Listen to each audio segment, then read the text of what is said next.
Hey guys, Tabby here. Today we're going to be fixing the chain on our katana, and let's go.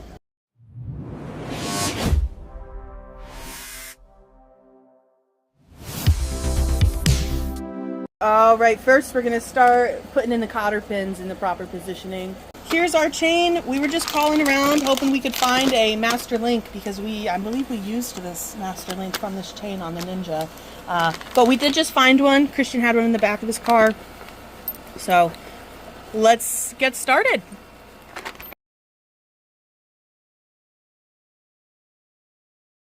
I was sorting out our chain parts. Christian was just wiring together our back lights and everything. So we do have brake lights and turn signals on at the moment. Don't look at our license plate. It's okay.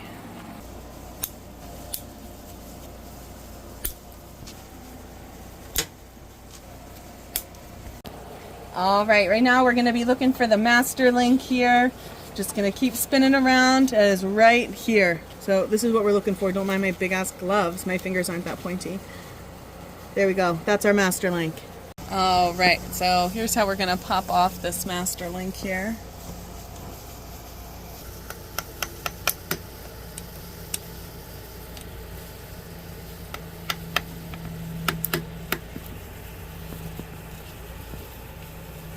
There we go. Alright, here's our master link. That is off of this piece right here.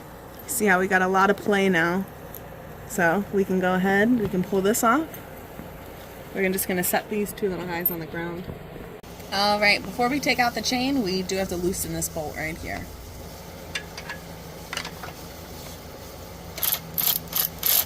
Is that good or you want? Alright, so we're just going to loosen up this bolt right here.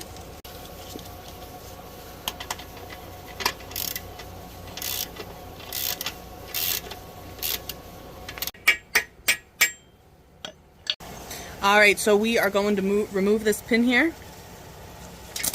So we're going to connect this to our new chain so we can feed it through. Ideally so we don't have to open up this cover here. It'll be a little easier that way. Okay, so we've connected our new chain to this master link here. It's just kind of sitting in there. Nothing's really connected. So then we're going to pull this bottom chain. You want to make sure that it's in the teeth. Don't pull too fast. Alright, so you can see we pulled this new chain through here. We've got it on, running on the inside. You just want to pull really slow because you see how fast it can separate as soon as you drop it. So I would say when you're pulling, make sure you're pulling from this chain. A decent pressure. Alright, so now we're going to cut off the excess chain so we can have the proper length here.